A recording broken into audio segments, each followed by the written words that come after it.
Alright folks, here we are back at the culture of currency. As you can see before you, we have some of our generic bullion and some of our premium bullion.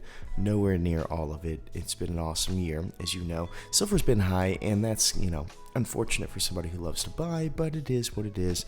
No arguments to be had there. That's just the market being the market, and these are crazy times. We all know that. So that being said, today's video is about where do we stand in our generic versus our premium silver. Simple as that. It is August. We spend $100 a month, or as close as the pin to it, on each of these variations, and I've tracked all the metrics for you so we can go get into that.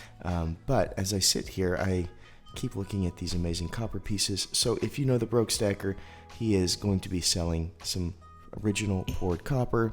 Go support him because I absolutely love the pieces that he sent. In fact, one of them is in our crab bag for a giveaway, a little button that he gave us. But amazing stuff. Oh, and if you don't know the story about this, you might want to check that one out. That's a core sample from a silver mine in Canada, but I digress. The ADD is strong this morning.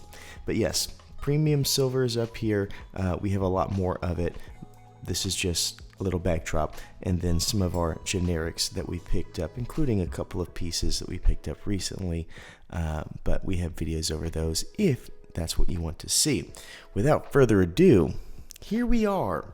So as you see, we have the green being the generic and the blue being kind of our premium stuff. And I have put in the dates. I've kind of described what they are, the price I paid for them, what spot was, the premiums, and the weight. And what's crazy, you see here, yeah, remember that? Spot at one point was at $22. Oh, how I miss those days.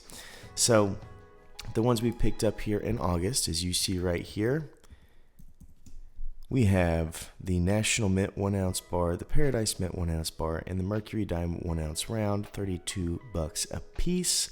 So not quite 100, but close enough.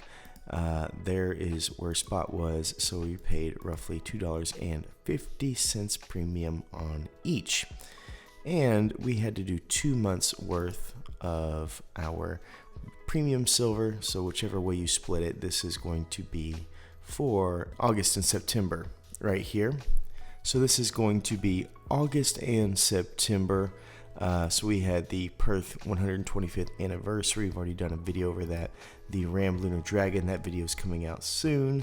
We had the Jurassic Park. I have not got to that one, the Emu or the Mayflower yet. Those are going to be coming. So if you love those coins, there will be in-depth videos. But as you can see, premium's pretty high. We had a $10 premium, $7, $11, $9, and $7 that caught us up to where we are now. And you can also see that with the $100, we were able to get a couple more ounces up to this point in August.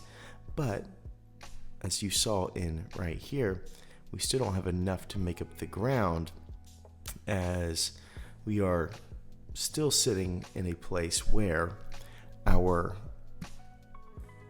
government bullion total is a little bit more valuable than our generic bullion, and that's based on prices they're actually being sold for, not what they're listed as, but actual sold prices on eBay and some other metrics like Numista.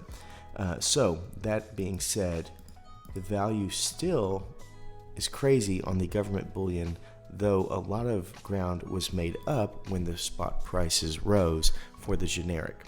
So right now, as you see it, I've paid roughly $900 here, $960 here, and that's the price paid.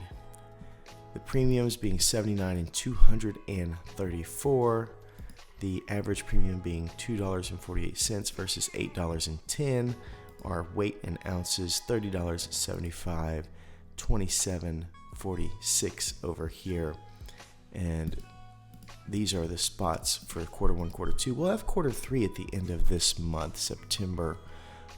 So that should hopefully give us a better example of what these things have done over time, as it's 9 months worth, whereas this is 6 and this is 3. But yeah, as you can see, quarter two, there's a lot more movement when spot rose in the generic. It went up $41 from its previous spot. and premium only moved up 20. So that being said, maybe we'll see a shift this quarter 2 to quarter 3, where we see premium kind of take a dip and the generic move up. I really don't know. I'm basically just tracking the numbers. I don't know who's going to win this. I was shocked to see that the premium was doing so well, that those premiums this early in the game seem to be worth it. But what I wonder is, are there people who slump? So they might see a series, they miss the series, they go find the series a couple months later, they buy it at a heightened price, and then 3 years from now that drops off. I really don't know. I hope to be still calculating all this at that point, but I really don't know what's coming. But as you can see, this is kind of how we did our prices and things like that for the generics. And the generics, we just basically go off of spot. So whatever spot is what we'll put down for our value, because normally you sell under spot. So I give it a little bit of grace on that. But thought you'd like that. Thought you'd like to see where we are in the process, and here lies a lot of that. And if you love some of these pieces, I know we've gone over this many times, if you love some of these pieces in December, I'm not in love with a lot of them. So I'm okay with offloading some of them. So if you're somebody who says, hey, I'd love to have a piece, let me know, and maybe I'll throw them on our website, that type of thing. So that being said, hope you enjoyed, hope I caught you up, and I hope you remember, as always, to stay classy and current with the culture of currency.